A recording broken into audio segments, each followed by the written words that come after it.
मीनाक्षी खाली पानी पी रही है. पानी, no gin and tonic. Are you sure? पानी है उसमें? बिल्कुल पानी है. Believe नहीं करता direct unless I smell. That's true. Zoom has to get involved. Okay, yes.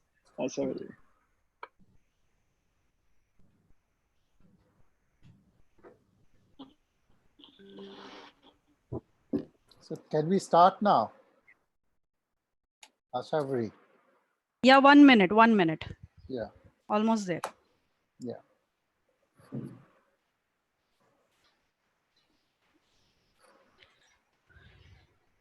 Hello, Ramesh. Hi.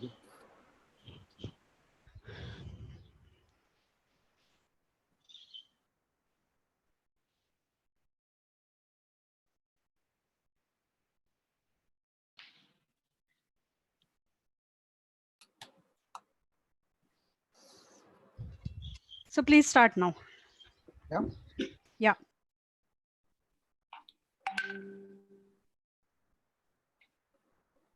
I cannot able to see the screen. Again, share. Okay.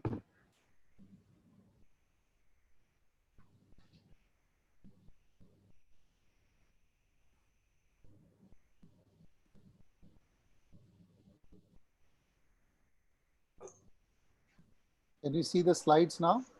Yeah. Yeah. So we start the meeting, right? So this is a IAGS webinar. We've had 2 such webinars last week done by our President, Dr. Raman Goel, and President-elect, Dr. Sunil Popat. This is the 3rd IAGS webinar we are having. This is hernia surgery during COVID-19 pandemic. And we have some illustrious panelists, well-known surgeons throughout the country and hernia enthusiasts, Dr. Suresh Deshpande, Dr. Ramesh Punjani, Dr. Amitav Goel, Dr. T. Shiva, Dr. Meenakshi Sharma. And unfortunately, Albert is there in his village and he's unable to join because he does not have any internet connection. So first of all, we are going to talk about certain basic things about the COVID-19. What is the background? So coronaviruses are a large family of viruses, and some cause illness in people and some among animals, namely camels, cats, or bats. And rarely these animal coronavirus can evolve and infect people and spread between people. The examples are MERS and SARS. The outbreak of this novel coronavirus disease happened from a seafood market in Wuhan city, in Hubei province of China in mid-December 2019. And it spread to more than 185 countries or territories worldwide, including India. And now this causative agent has been officially named as SARS-CoV-2. So we know there are different strains are there. There are 7 different strains. We are talking about the 7th one, the novel coronavirus. Now it's very important we know the modes of transmission. The modes of transmission are normally through droplets. When a infected person sneezes and coughs, the droplets can go to your hands. When you shake hands, it can be transmitted, or it can go to inanimate objects which you touch, and then it can go there. So these are the modes of transmission. So when we look at these modes of transmission, it's a human-to-human transmission as of now. We do not have any reports of animal-to-human transmission. And it is through respiratory droplets generated during cough, sneeze, and exhaling. And it is by touching. Either you directly touch or you touch the contaminated surfaces and then touch your own mouth, nose, or possibly your eyes. Persons in close contact with suspected or confirmed COVID-19 patients are at the highest risk. That is, we doctors, nurses, and supporting staff in the hospital where COVID patients are being treated are at the highest risk. So when we look at the incubation period, then we find that the exact period is not known, but what we know till now is it's 2 to 14 days after exposure, and most cases occur within 5 days of exposure. So we should be also aware of the clinical spectrum of illness, and this is the Chinese data which we have. There is mild illness in 81% of the cases, and severe illness where 50% of the lung, more than 50% of the lung is involved on imaging in 24 to 48 hours, and the patient has hypoxemia, it is seen in 14%. And critical disease, which is respiratory failure, shock, or multi-organ function syndrome, occurs in 5%. And the death fatality rate is 2.3 to 5%. So now I would ask Dr. Suresh Deshpande to take us through the clinical presentation. Dr. Suresh Deshpande, over to you.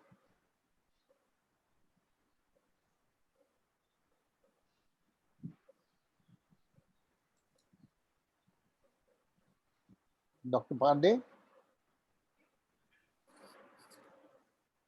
Yeah, in clinical presentation, fever Yes. is most of the common feature of all the patients, but it cannot be taken as a category A. So it can still not be there. But fatigue in 38% of the patients. Many patients come with insomnia. Then dry cough is the main feature. Rhinorrhea can be there, but it also be a dry rhinorrhea. Then myalgia in 15% of the patients, and many patients will be having dyspnea in the beginning itself, and they are category C patients. So this is the overall picture, but many times simple headache can be there, simple myalgia, that they can be just the symptoms of simple influenza. Sometimes, very rarely, they can come with gastrointestinal symptoms. Anosmia, I already told you, and this is the main feature. Today in my district, a patient has been positive on 21st day. So he was COVID negative for 2 of his tests on day 7, day 14. And today on 21st day, he is positive. So no assurity regarding that also can be there. So that is the reason what we see when they are screening patients, they have this temperature gun. So temperature is there in more than 80% of the patients, so they need to see. But the symptoms are very flu-like, so that is a problem. Now, when we talk about surgery, like hernia surgery in COVID-19, in this era of pandemic, the principles are same. There is no elective surgery. Whatever surgery you're doing, till lockout or till the pandemic is over, only emergency surgery. Now, the question which comes is what the patients want to know, and even our colleagues want to know, why do you want to defer elective surgeries? So Dr. Meenakshi, can you throw us some light? Why are we postponing elective surgeries? What is wrong in doing elective surgeries in this pandemic? So the most important thing to be remembered here is that we have to conserve our resources. We have to be ready for the bigger emergency. So one thing is that elective surgeries are as such dangerous. Why? Because the patient may be in the period when there are no symptoms, or even their caretakers. There are people coming with the patients who may be not yet detected. And that is why we need to avoid any elective surgery. Also, we need to take care of our own brethren, of our own healthcare workers. We need to conserve our energy because our workforce is already going to be strained. Also, we need the equipment and the operating rooms, the ventilators, everything for the patients who might be brought in with complications. Therefore, something which is not an emergency, and unnecessarily using PPEs for elective surgery is just not recommended at this time. So basically, the two questions are there. One, we do not know who is a COVID positive patient, so we may infect ourselves and our colleagues and our healthcare workers. And secondly, the resources are very meager as of now. So we have to reserve those resources for the emergencies. So now, Dr. Punjani, I'm just showing you some pictures, right? So this is a small M3 hernia. Then this is a large ventral hernia. And then this is a large ventral hernia with loss of domain. And now this is a large irreducible incisional hernia. Now, Dr. Punjani, you do a lot of hernia surgeries, and a patient, any of these 4 patients have come to your clinic during this pandemic. And what would you do?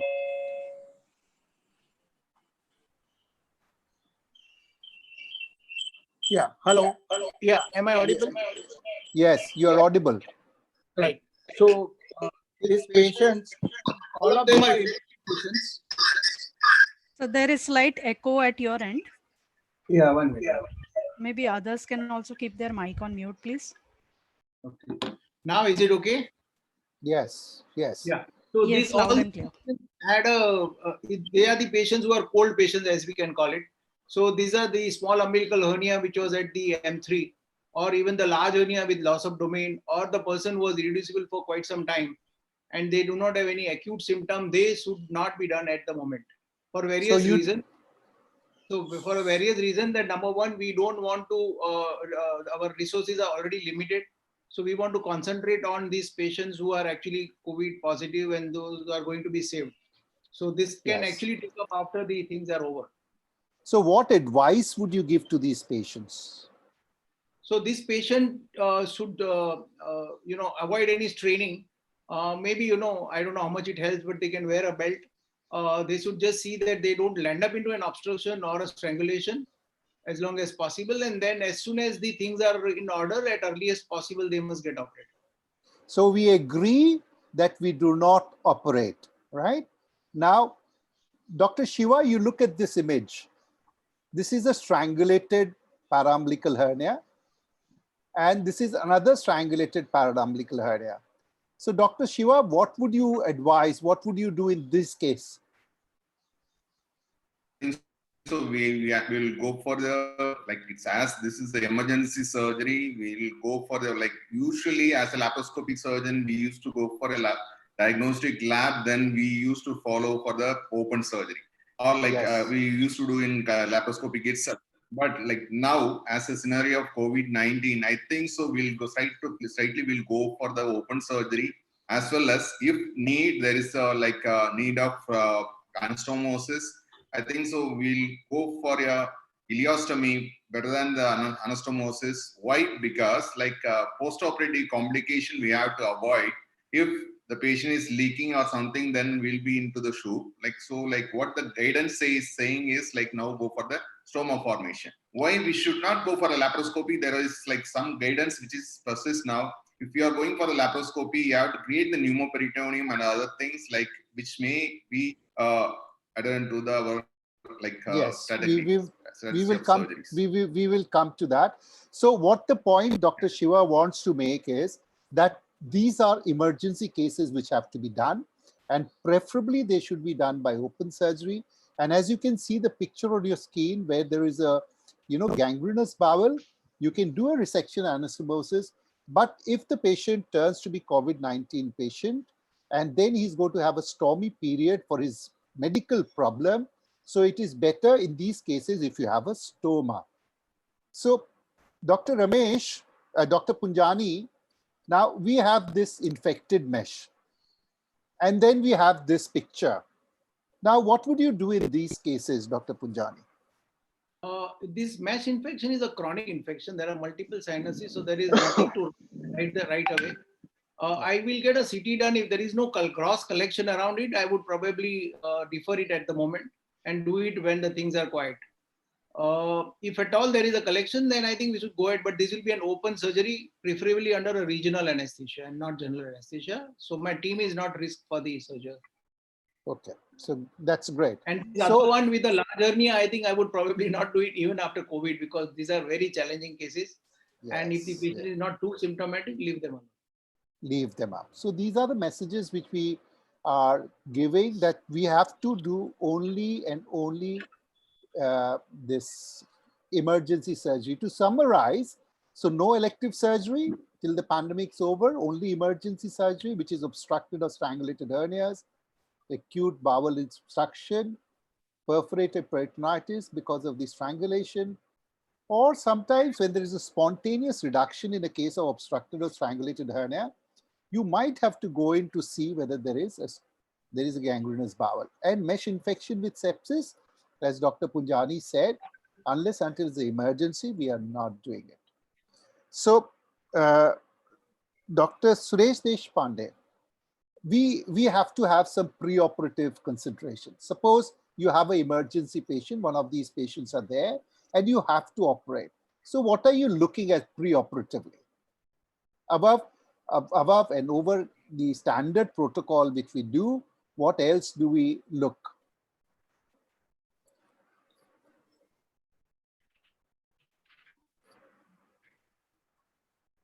Hello. Yes, Dr. Pandey. Yeah. Yes. In this case, I will consider that every patient is COVID positive. Yes. Then we'll go ahead with history, probable history of his contactants, or whether he has contacted some people in pandemic or epidemic areas. So history in details I'll take, any history of fever, any or whatever criteria in the history we have taken, that we will again ask the patient. Then COVID-19 testing, I'll surrender him for the COVID-19 testing, which is available at centers, government centers only. So I'll have to send his sample there, get it done, and then only I'll proceed further. Then recent chest X-ray within last 24 hours. If it is not, and again further, if I find that he is COVID positive, I'll go for further things like CT chest. And if he is COVID positive, I in not capable of handling him, I'll send him to a big center where his patients are admitted, so hospitals where the ventilators and facilities is available. So it is very important, now the preoperative, whatever standard protocols we are following, these are going to change. So you have to take a history thinking that this may be possibly a COVID patient, and if necessary, carry these tests, chest X-ray, CT scan, COVID testing, which is possible. Now, we also have to, because see, as a part of preoperative workup, we always do a chest X-ray, right? So we have to know what to look for a chest X-ray. So then another is we have to have planning and consent.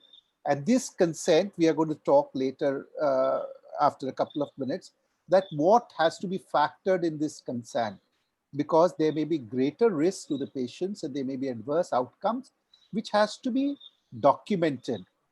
And we have talked about the stoma formation, which Shiva has so nicely and rightly said. So about this consent, Dr. Punjani, I would like you to throw some light on this consent.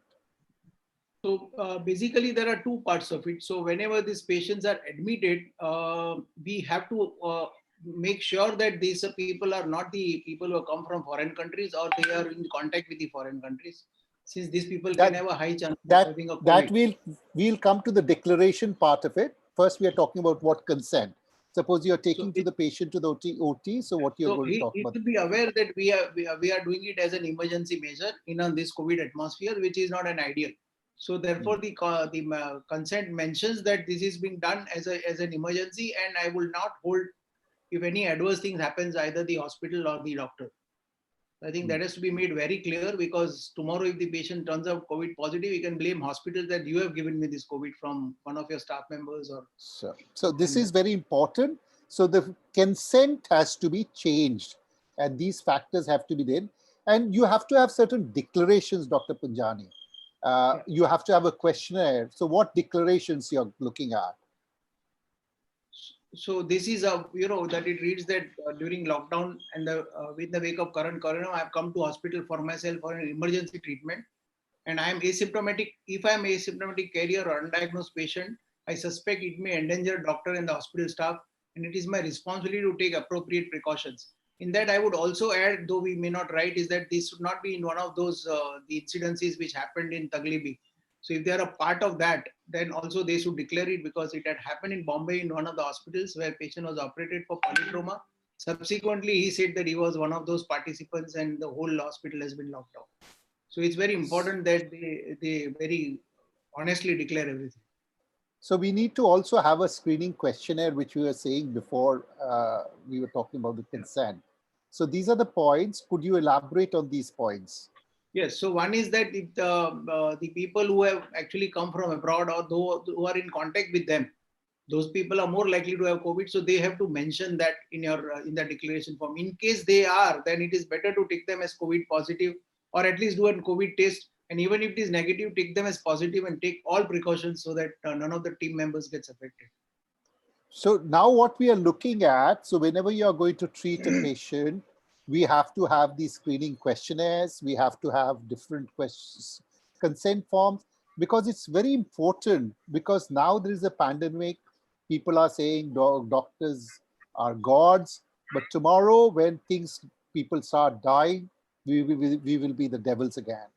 And then, as the court of law says, what is not written has never been done. So you have to write and document, so which is very important now. So as I said, that we need x-rays whenever we do any surgery. And Dr. Amitav, could you throw some light that as surgeons, we should know at least something, that we don't have to rush to our colleagues to say whether is there a suspicion of COVID? Yes, Ramesh. Can you hear me? Yes. Hello. Yes, First of all, we should know. Yeah, you are audible, no? Yeah. First of all, we should know that this X-ray or CT is not the diagnostic tool for COVID. The diagnostic tool is only the swab from the nasal swab or the posterior pharynx. That is the only diagnostic tool. This X-ray or CT we go for the prognostic treatment or prognosis of the patient. How will we go for the treatment part? Because first of all, they attack to the alveoli and the exudate fills the alveoli and you can get the periphery haziness. So in X-ray, you can get clean black to clean white picture. So it's normal to complete consolidation of the lung. So we should go for the prognosis, and according to that, we'll see the patient whether we should start the anticoagulant or antibiotic, because later on from black to white, they will develop some ARDS like picture because of consolidation in different part of the lung. Patient can come to you with the pain in abdomen, but abdomen CT will give you total normal picture. And when you go to the chest, then you will see there are multiple consolidations in the different part of the lung. So this definitely is you will not get any pneumothorax or effusion. This is very important. So this is also, there is this, that if you are having a patient of abdominal pain, and if you are going to get a CT scan for this patient, you always include a chest CT.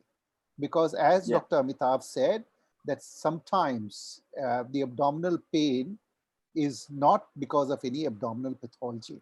So imaging, we have to have, as surgeons, we have to have some idea, and we should look for bilateral peripheral consolidation, which is very important. So Meenakshi, now we have sort of decided that we have to operate. And what are the things you are going to do in the operation theater when the patient COVID-19 status is positive, uncertain? So you have to operate.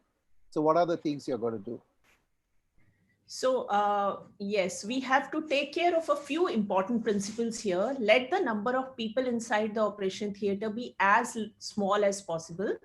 Then you have to go in for intubation with proper PPE. All the staff who goes inside the operation theater has to have PPE. And while the intubation is going on, the surgeon or any unnecessary staff should not be entering the operation theater. Then after the intubation has been done, then the rest of the staff should walk in. Then the surgeon and the rest of the operative staff should walk in. After donning proper PPE, there should be use of minimum amount of diathermy. And you should, if you are doing laparoscopy, if that is the best course in this particular surgery, and if you're doing laparoscopy, then the gas which can release from the large ports or from the at the end of the surgery has to be carefully released into a suction device through sodium hypochlorite, HEPA filter, and preferably the use of a negative pressure operation theater. So, you know, the whole picture is going to change now. So all the hospitals do not have these negative pressures. Then we have to be very careful about these gas leaks.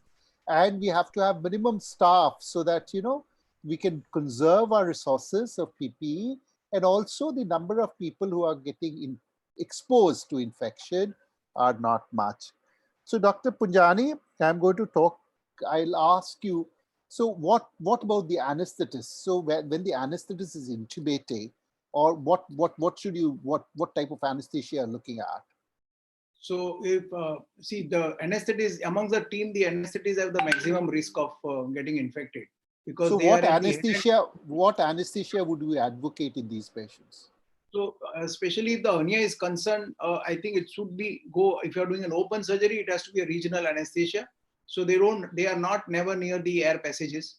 And if at all the GA needs to be given, suppose a laparoscopic surgery, then there has to be a barrier where they are putting the tubes inside.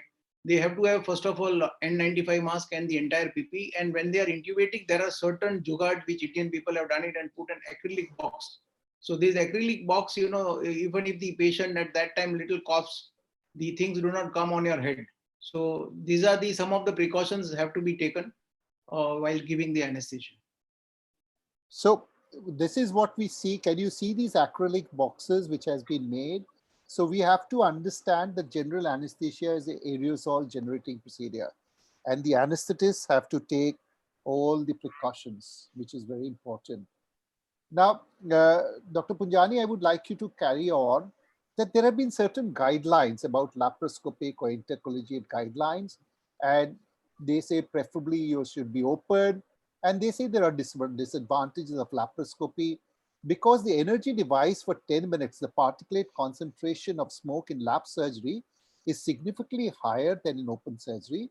And this has come out in February 2020 only. And possibly this is due to low gas mobility in the pneumoperitoneum and sudden release of trocar valves, non-airtight exchange of instruments. Even if you make a very small abdominal wall extraction incision, you do expose the team to pneumoperitoneum. But these risks have not been defined, and we should do only laparoscopy in selected individuals. So this is what the guidelines, intercollegiate guidelines were there. And as Dr. Meenakshi said, that we should have safety mechanisms like filters, straps, careful deflating. So, you know, we have to look everything now in a different perspective. And everything is going to cost money because we normally don't use filters or traps. So what are your views, Dr. Punjani, on these intercollegiate guidelines? So these guidelines are trying to tell us that, see, there are two ways of it. If I do say tomorrow an open chole in a patient who had an empyema, I would feel a little guilty where I could have actually given him advantage of laparoscopic surgery. So at the same time, I do not want to risk myself. So unless I think that I can give him a safe laparoscopy for patient and for all the colleagues, including me, then only I should take it up. And that has to be with all the gadgets around. Otherwise, I think it's better to do an open surgery. I would also like to add that some of those things can be conserved. For example, if there's an empyema of gallbladder, I would probably put in a pigtail, transcutaneous transhepatic, and that would probably give me a breathing time of about 2 months. By that time, probably we will be out of all this mess. So that is, one has to be little conservative in deciding the surgery. So we also have now Australian guidelines, and these Australian guidelines, it's been published on the 3rd of April this year, and they talk that there is no current evidence that laparoscopy presents a greater risk to the surgical team than open surgery. And they say the choice of surgical approach should be individualized on the team's capacity and patient's clinical condition. So according to them, if you have a super obese or a morbid obese having acute appendicitis, it is preferable to do laparoscopy than open, because the morbidity in open is going to be much more. So this is this. So we have these two guidelines now. One is the intercollegiate guidelines, and this. So to sum up, we say that preferably we do open, but if necessary, we feel that it is going to help the patient more if we do laparoscopy, we should do laparoscopy. So do all the panelists agree with this view? Yeah, Yes, yes. that's true. Yes. Yes, Okay, definitely. Okay. So now what has happened is now we know what we have to do and what is there. Now we keep on talking about this personal protective equipment. Now, you know, we have different images of personal protective equipment. Quite a few of us think it's like a space suit which has to be worn. And whenever I go to the hospital, I need this. But you know, there are different layers of this personal protective equipment. And these are gears to safeguard the health workers by minimizing the exposure to biological agent. So Dr. Shiva, can you take us about the components of a PPE? What are the components? When you talk about a PPE, what do we mean by PPE?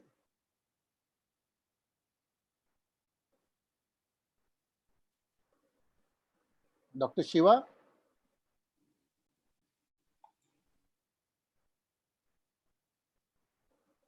I think he is not there, Yes, probably. sir. Yes, Is he's he there? there. In the component of He- PPEs are, can you hear me? Yeah. Yes, Hello? yes, please. Make Yes. your video on. Make your video on. Video on, sir.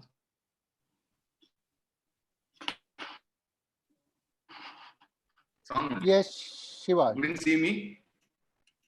Not yet. Yeah. No, that's fine, Dr. Shiva. Please go ahead. We can hear you. Component of PPE, yeah. The PPEs are like face shield, goggles, mask. Hello? Yes, we can hear you. Face shield, goggles, mask, gloves, and the coverall gowns, head cover, and shoe covers are like component of the PPE. Now we are thinking of talking about like so many PPEs are available, which is like locally made, but we should be careful like what PPE to be used. The basic elements of PPEs are like different. How we are select the PPE. One is like in the normal PPE, there is so many materials which is non available. That is 60 90. But like now, what is happening? Like there's so many companies which is making PPEs like they couldn't manufacture. Local people are started manufacturing the PPE. So when the local peoples are manufacturing the PPE, there is a problem when they are stitching in the in the woven. There is so much of holes which is going to happen, which is not covered by the lamination or anything. So we should be careful when we are buying the PPE also. And about the mask, like there is a 3-layer medical mask what we are using. Like there are so many layers of surgical 4-layer, 3-layer, double layer. What before now is like 3-layer medical mask for the applications. Hello. Yes. Hello, sir. Yes, Shiva. Can you hear me? Yes. We can hear you. Yes, So carry on. Next is the face. Yeah, next is the Your- face your- shield. your- What thing? Your audio is breaking, Shiva.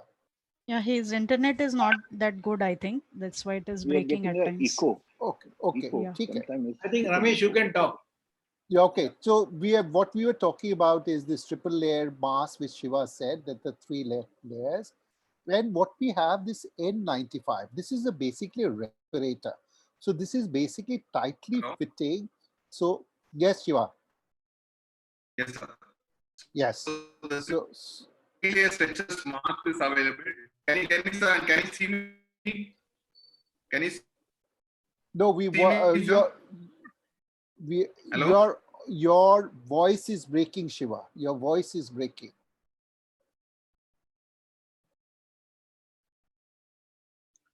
My video is available.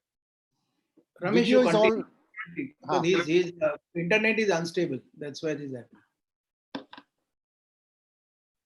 So as we said, we had looked at the masks. So these are the masks, but now we have this Mask India program. So people, the common public who are not going to the hospitals or otherwise, they can make home use masks, but everybody should come with masks. And these are what the goggles look like. And these are the goggles we also wear when we are doing HIV positive or hepatitis B or hepatitis C positive. And this is what a face shield looks like. So this is just to give an idea of what it looks like. And overall gowns, this is like a spacesuit, covers you from all aspects. Shiva, has your audio settled? So, okay, sir, can you hear me now? Yes, tell me. Yes. Hello? Yes. Can you hear me, sir? Yes.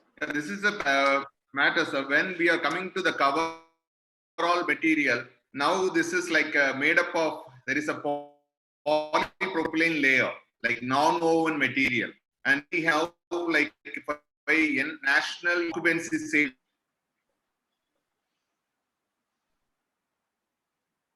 which is like a sort of like His voice is breaking.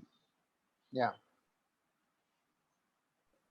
And Dr. Shiva, maybe you can switch to better internet and then reconnect to this meeting. We are not able to hear you. Ramesh, I think Ramesh, you continue. Ramesh here. yeah, so we also have to have these, this is what overall our gown looks like. And when you have a shoe cover, it should go above your pajamas, which is very important. So there no part of your body should be exposed.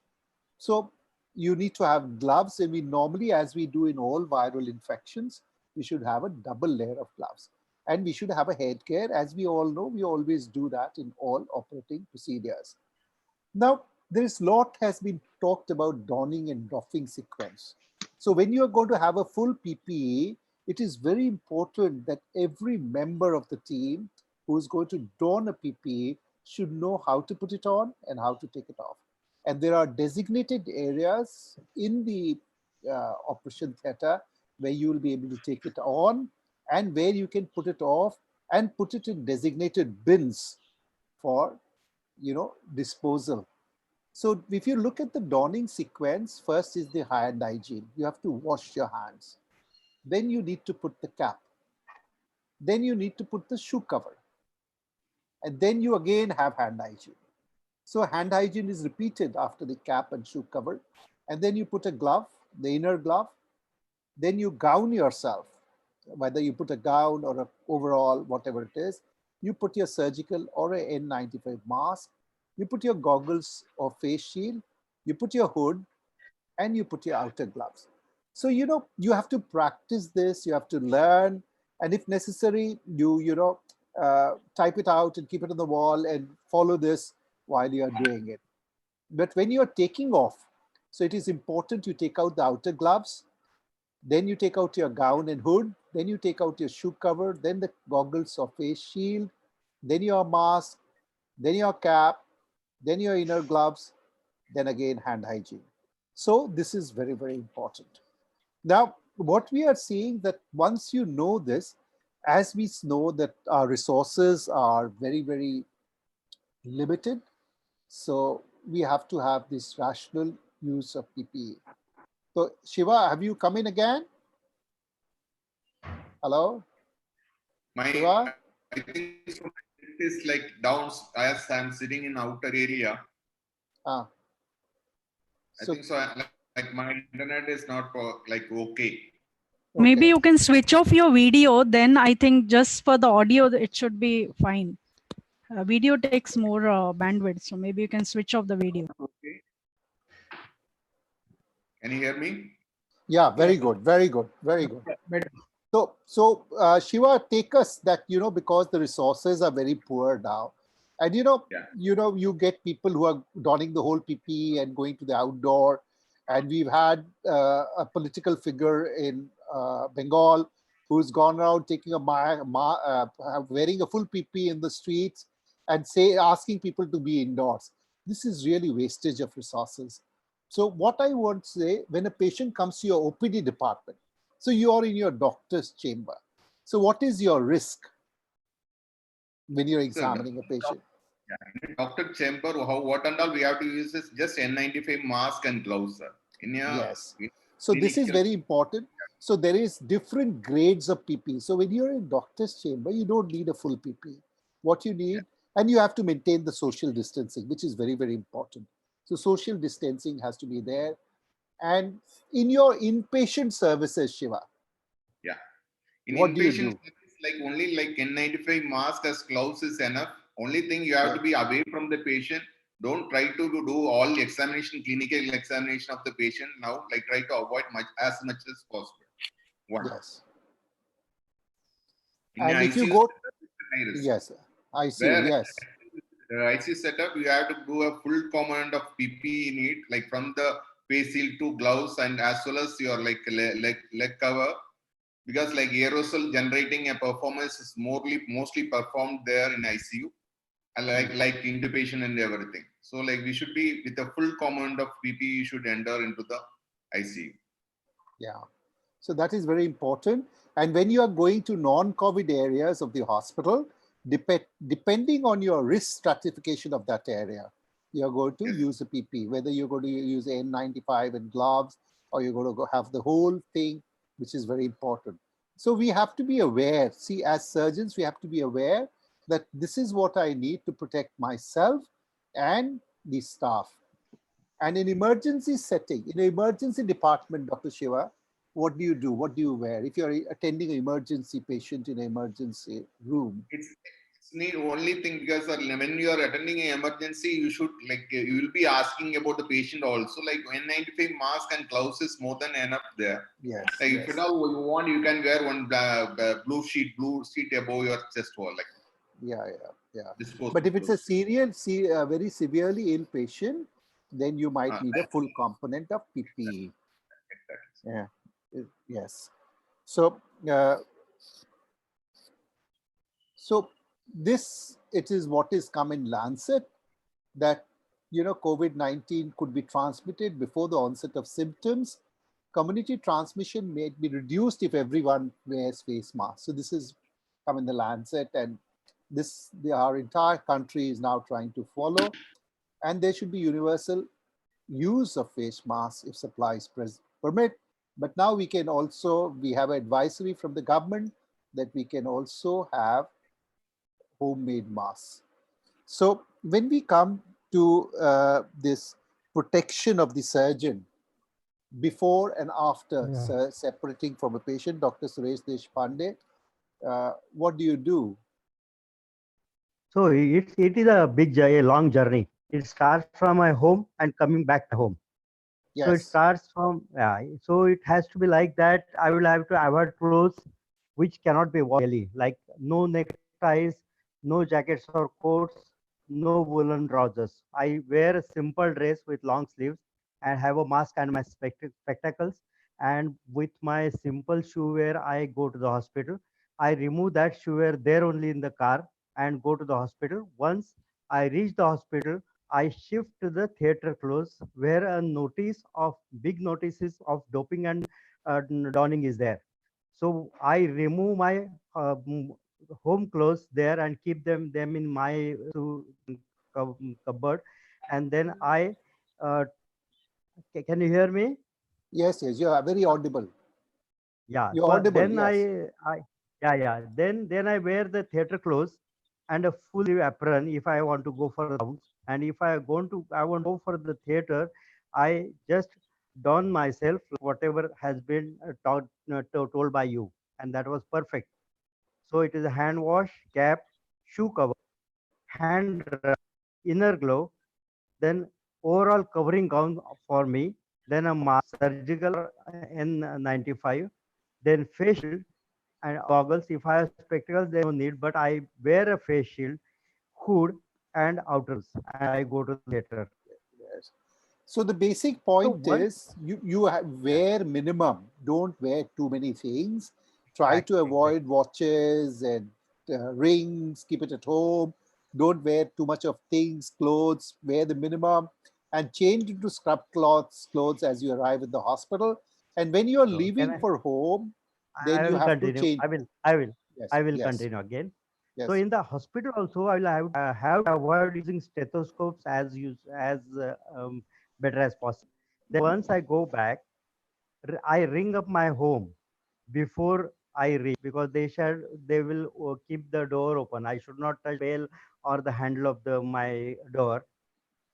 Then I keep all the car keys, pen, phone, everything in a box and them. Once I go to the home, I directly enter the washroom.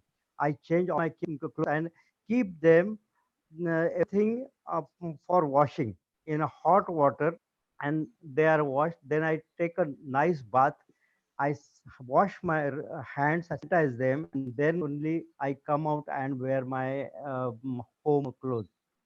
And that's how I'm going to control and I will also like to control my people, home members also.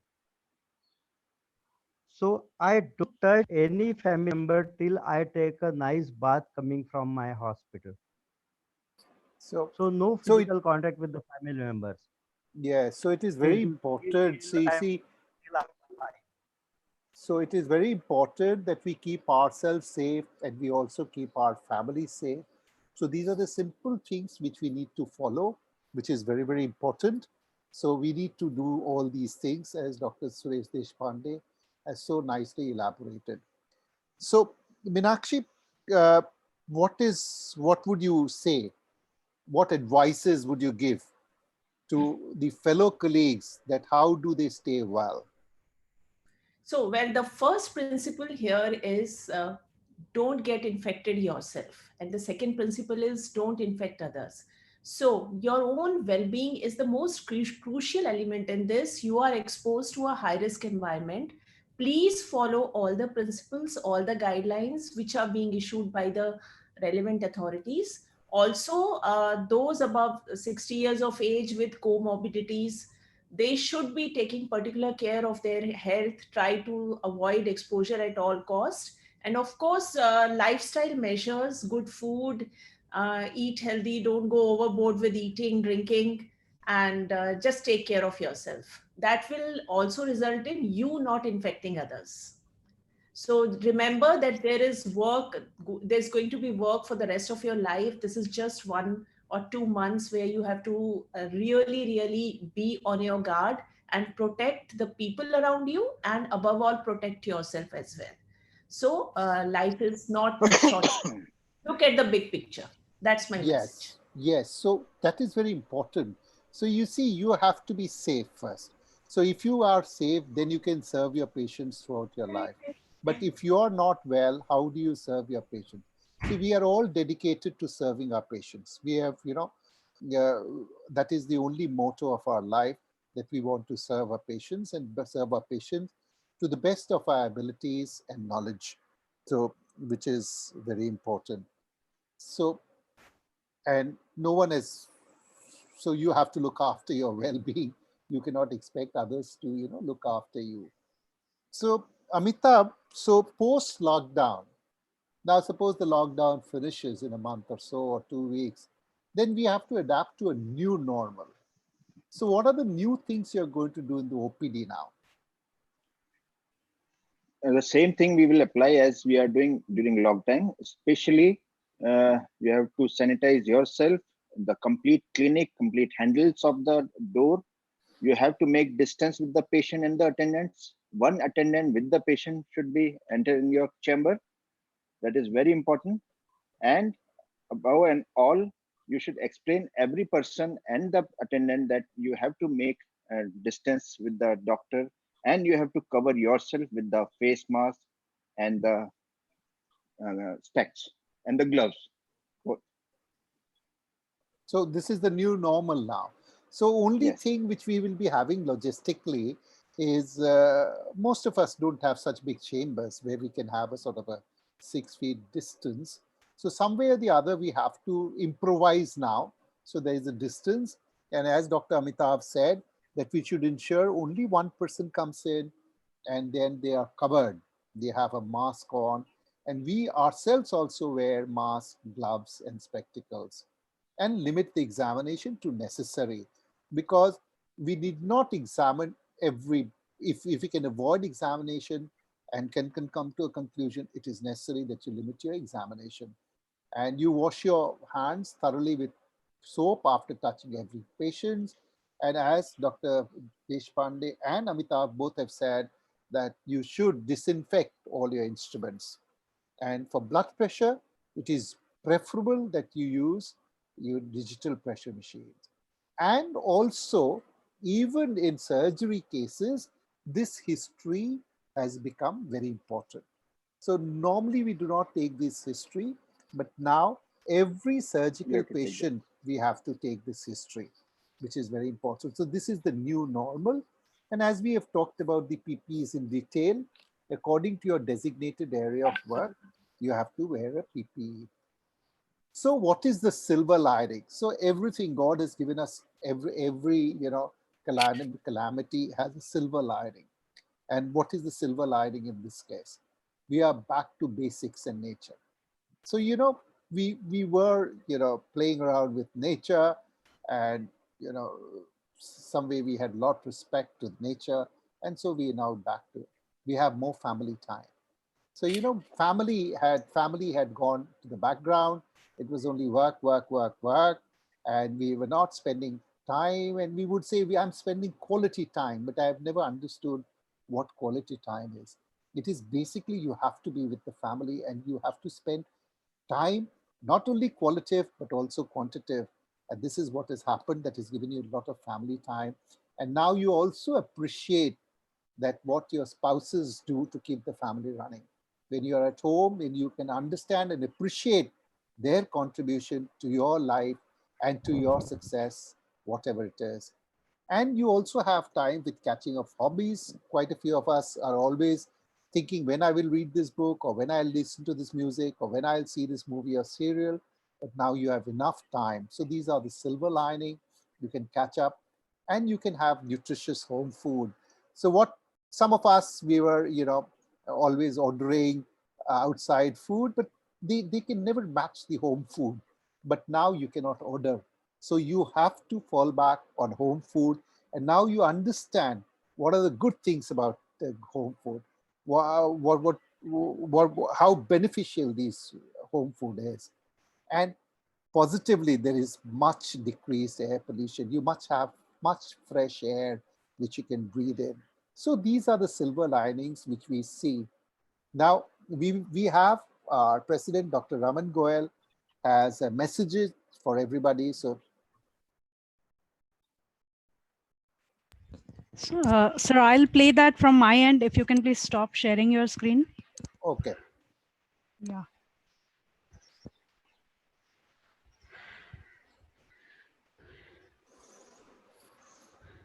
So, 1 minute.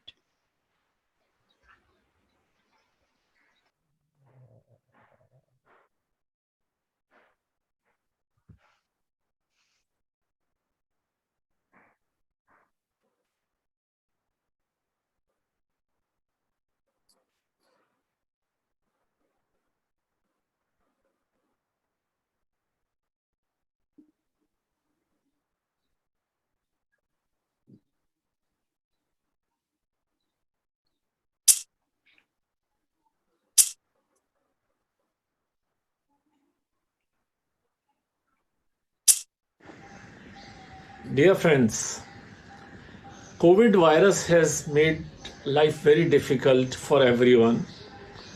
It's not a question of how it has affected surgical practice. It's also a question of how people around us are affected by it. Anesthetists, physicians, intensivists, nurses, and even ward boys who are helping treat patients of COVID in different hospitals are at a very high risk. IAGS, in an emergency meeting last Sunday, decided to set up a fund to directly deliver protective instruments, equipment to these people in various government hospitals. To this end, a fund of 10 lakh rupees was set up and the equipment were purchased. We have already delivered in last 2 days protective equipment to a medical college in Kolkata, a medical college in Tamil Nadu, and we have requests from 15 institutions across the country for almost 50,000 protective equipments, which includes the premium institution from Delhi, a hospital which is treating maximum corona patients in Mumbai, and from Jaipur and other places. In a core group meeting, members of this task force have allocated protective equipment for for around 6 major hospitals around the country, which will be delivered in next 2 to 3 days. Friends, to help these members of our community fight coronavirus, we have put in our bit. It's time that each one of us feel passionately about it, feel from your heart, and contribute to this IAGS fund. 100% of the amount that you contribute will be used to purchase protective equipment. Each set of equipment costs about 800 to 1,000 rupees. But that amount on a particular day might be saving a life of one of our medical professionals. They are required to fight this virus for next 3 months or 6 months.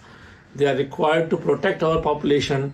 They are required to protect us, God forbid, if any one of us or of our family member ends up with a COVID positive status. So friends, we are giving out details of our IAGS bank accounts here. Please feel free to take a snap of this so that you can transfer money.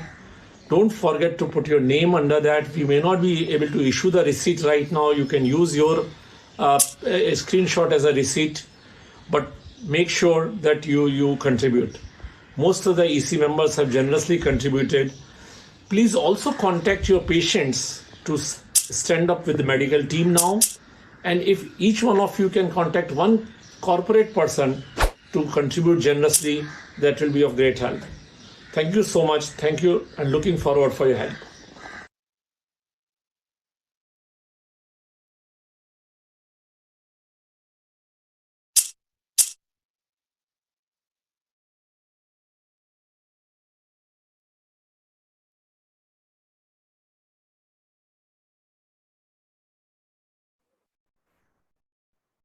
So can we proceed now?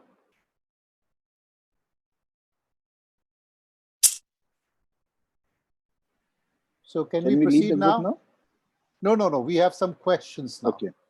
Right? Okay. So I will be putting to all of y'all, keep it mute. I will be putting questions to one of y'all.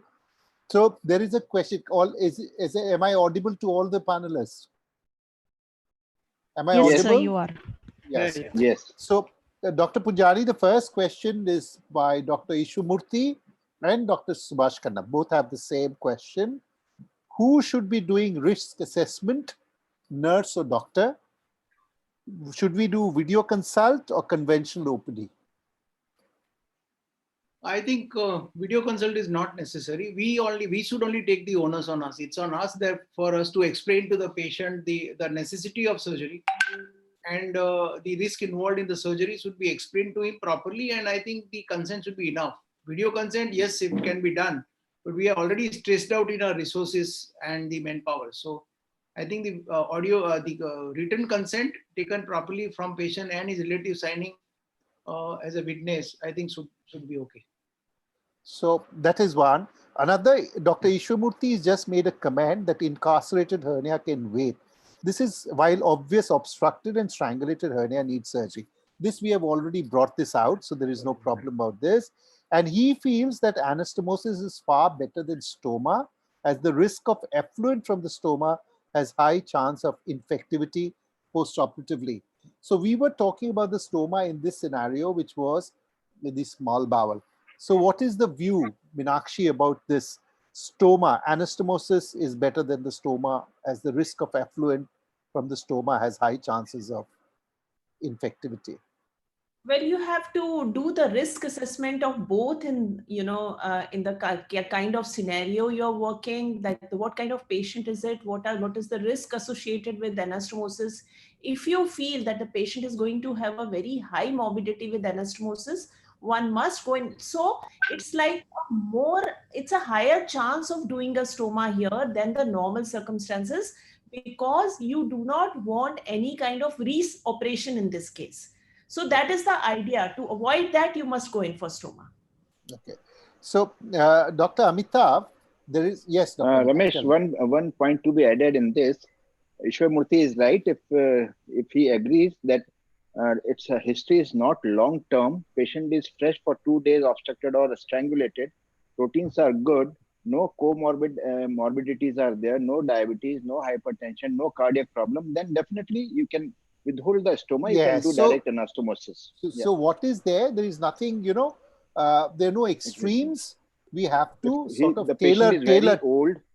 If patient is very old, low albumin, low proteins, diabetic, definitely you should go for stoma formation. So that is there. Now we Ramesh. have another. Yes, tell me. Yeah, this is a Tell- routine. That is the assessment by the surgeon in every case. Exactly. Yes. Exactly. Even Now- after the hernia comes to us, or even a gangrene comes to us late, we do stomas. If it is Yes, in early phase, definitely. we do anastomosis. So it is like Yeah. that.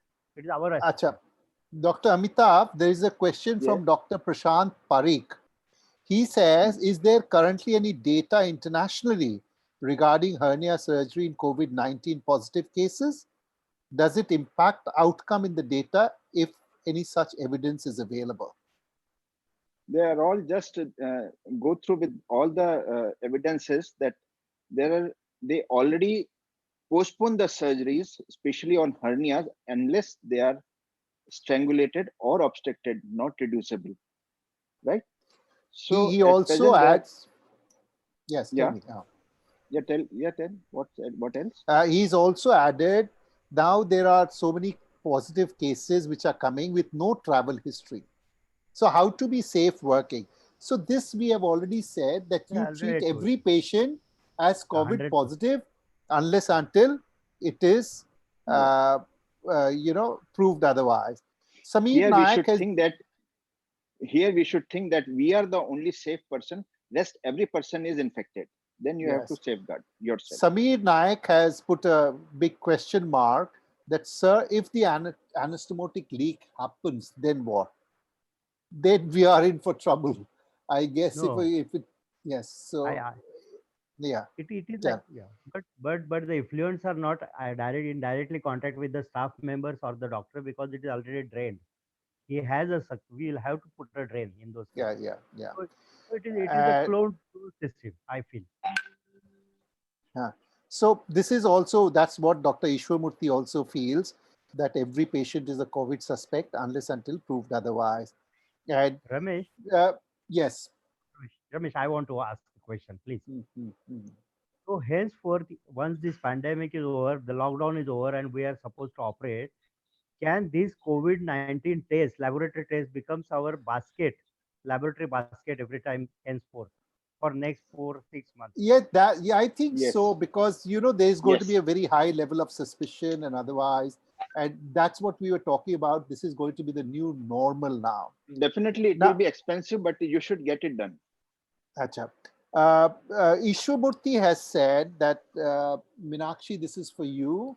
Ishwamurthy asks how to ensure negative pressure in OT environment. So right now, I don't think any of our hospitals have that negative pressure, and we still need to gather information about that. So I'm sorry, I don't have the answer to that. Yes, so I don't think any hospital has it, because maybe China has developed it, but I don't think we are still That ignorant is one about of the this. recommendations, and we need to work on that. And Dr. Raman Goyal, our president, has just asked, he's just made a comment that staff should not enter the theater for 10 to 20 minutes after intubation to reduce the aerosol related risk. Do we all agree with that? He's put a question mark in this. Yes. Gotcha. Yes, even after extubation and even after shifting the patient out of the theater, that theater should be fumigated for 72 hours. Yes. This is to be considered. Dr. Jaideep Palip, he says that some hospitals are making a HRCT thorax mandatory as a pre-op investigation. Do you think it's justified? If it is it going to help us in planning the surgery or anesthesia? Dr. Amitabh, I don't think we should go for a CT scan for every patient. You should see the X-ray chest, then only you can go for the CT, because CT scan, that room will again become infected. Then all people working there, they has to take care of PPE. So X-ray chest will be the only should be done to go patient to be taken for the surgery, unless you are clinically confirmed that there is some lung problem or then respiratory problem is there. Then only you should go for because that will give you the prognostic factor for the patient. Yes, Dr. Ishwamurthy Ramesh. has again made a comment that regional is better than GA. I think we brought that out very Yes, clearly in our discussion. Yes. And Meenakshi, this is for you, Dr. Ashok Donde. He says, what should you use? Whether you should use diathermy or you should use a vessel sealing.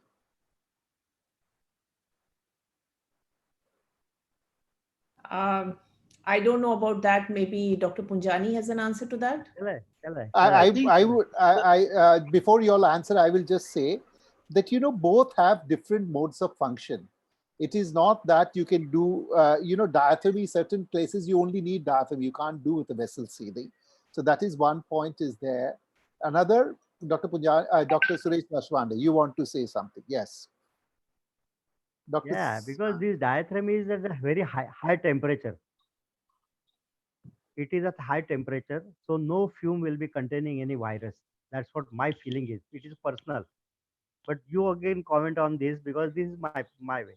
Because if I'm using diathermy, it is at very high temperature. It is almost more than 85 degrees. So no virus will be alive at that temperature. Dr. Punjani, your comment. Yes. Here, it is not the cautery that is important. It is the fumes which are generated. And those fumes will be having some COVID virus. That's what is the fear the people have. Actually, frankly, nobody knows what is going to happen. These are all the fears which have come to the Western world and they have passed on to saying, yeah, that they do it. But that smoke that comes out of it, I mean, will it ever contain COVID, or whether it's contain COVID, will it be viable? All these are, I think, the questions at the moment which have no certain answers. So I think what we do is that what SAGES and all have recommended is that use minimum cautery at the very lowest setting in doing it. And harmonic this is in fact more harmful than the. Can I give one comment? I feel. Yes, I feel so. You operate every patient thinking that this patient is having pacemaker. That's all. In pacemaker, we don't give any cauterization or any diathermy. We don't use. So think that this patient is having pacemaker. We have done a couple of emergency surgeries without any cautery, without any diathermy, thinking that this patient is having pacemaker. I think we have a lot of questions now. Yes, we have to carry on to other questions now. Yes, tell me. That is the more important is sucking. More important is sucking out the gas which is coming out from our fumes. That is simple, and that will go. Achha, Dr. Ishwamurthy, he's asking whether we can permit the anesthetist and circulator nurse to monitor from the ante room rather than inside the OT to minimize their health risk. So, what are your comments, Meenakshi, on this? Can you repeat that, sir? Whether we can permit the anesthetist and the circulating nurse monitor from the ante room rather than inside of the OT to minimize their health risk. Sir, when the anesthetist is intubating and the circulating nurse is, she's a vital, she or he is a vital part of the operating team. We can minimize the number of people, but we can't do away with these two important people. We need them. Yes. So that all is. These patients are all Ramesh. All these patients are already at risk. So everybody, they will have to be attended. Yes. So that is all right. Second, so I think. Second, very important part to be think that the person is inside the theater. He will not go repeatedly outside. The outside people will stand outside the door every time. That person will tell other person who is standing outside to bring anything if needed from outside. He will not go outside. And Dr. Ishwamurthy has again made a comment that open surgery is safer and should be done in regional. I think we have elaborated on those points well. And there is another question by Dr. Chandrasekhar. He says PP should be used only by the anesthetist or all team. I think, Dr. Chandrasekhar, we have made it very clear that the whole team has to wear. It is not there. Everyone in the OT is need.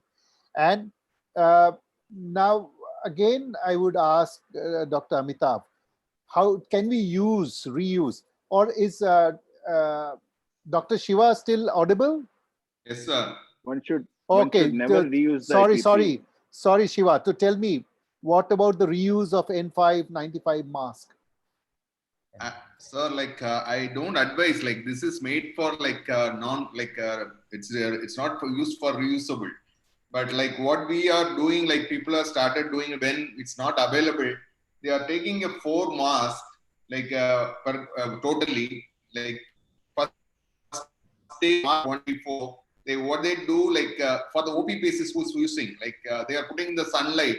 First day they'll use, second day they'll put that in sunlight. In rotation, 4th mask will come in the first day. They are using when the face mask is not available, but usually face mask reusable is not advisable. Yes, but Dr. Ishwamurthy says that I believe now there is a SAGES guidelines for the reuse and extended use of N95. So I guess we have to look up these guidelines. I'm not aware of these guidelines. Dr. John Thannakumar agrees that the entire team has to have a PPE. And Dr. Chandrasekhar again has a question that how does he get PPE in the interior of Karnataka? So Dr. Ishwamurthy has assured him that we will be sending a list of the suppliers very soon. And Manish Kumar Gupta, Shiva, the question Yes, for sir. you, Manish Kumar Gupta, are these PP sterilized? How can one reuse PP for the next case? So this is the question I raised initially. Like the PPE making, initially it was manufactured by bigger companies. There was a test, pre-test, and that's a sterilization method, that's a lamination method. But which is now people are making routinely, who used to make a bed sheet and pillow cover, they have started making the PPE. So here is the problem, about the sterilization, about the stitching part, which is not laminated. So now the laminated as well as the sterile thing is available with the people, you have to find out where it is available. Or when who is manufacturing this, we have to advise them, this is the material what we needed. So Yes. we at least at present we are changing to manufacturer nearby who is manufacturing this. We advise them how to sterilize, how to do the lamination of the stitching part and everything. So they are following that. So Dr. Manish, see, all PPs have to be sterilized because they have to be sterile because whenever you go to the OT, you wear sterile stuff. And as of now, whatever we know about the PPs, that you can use it for 8 hours and then they are usually a single time use. And Dr. John Thannakumar, he's also said that the senior surgeon should be doing the case with experienced nursing time and unnecessary, and you should not have any unnecessary assistant. I agree with Dr. Thannakumar. So if your senior surgeon is doing, he can be a quick in and out and he can do with unnecessary staff. Now, again, I would ask to Meenakshi, how will, Dr. Dilip says, how we will develop our immunity against COVID-19 when we are trying to zero exposure?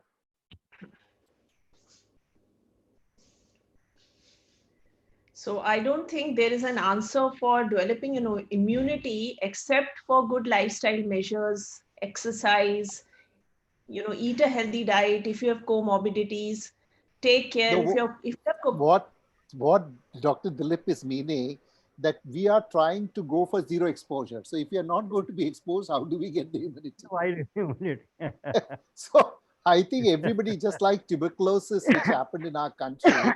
So you will have a bit of minimal exposure and develop the immunity. You need not, go overboard to develop the immunity and get exposed. Hey, Ramesh. Ramesh. Yes. Ramesh, I have just comment on John's comment. If the senior surgeon is above 60 and is hypertension and diabetes, how you are supposed to let him operate? No, that we've already said. Senior does not mean he has to be only above 60. There are a lot of senior surgeons in 50s. Acha. Suresh, we are still young.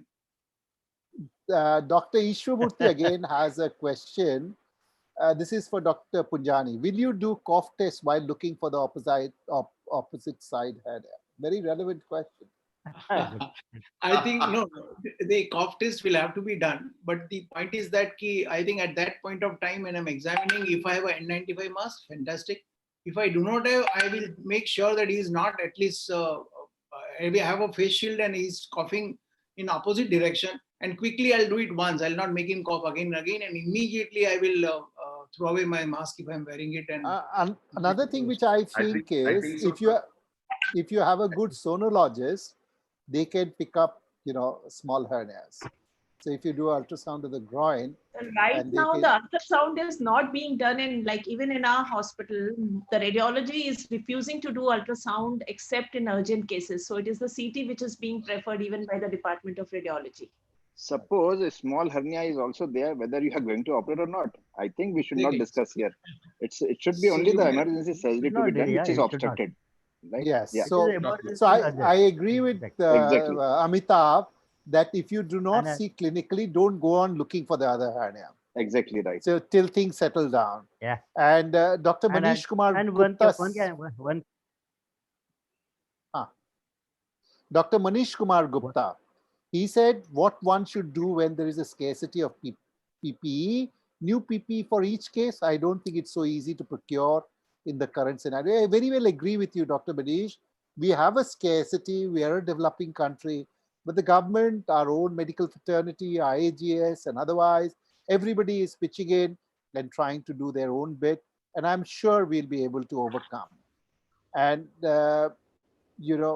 about this, Dr. Rajesh Khattar wants to know, Jiva, this is for you. Have the transmissions demonstrated from fomites? Jiva? Yes, sir. Have the transmissions demonstrated from fomites, from objects?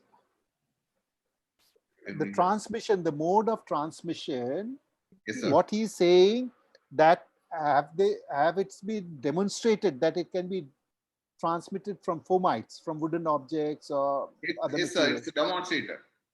Yes, it is yeah, demonstrated. it is And it demonstrated, depends.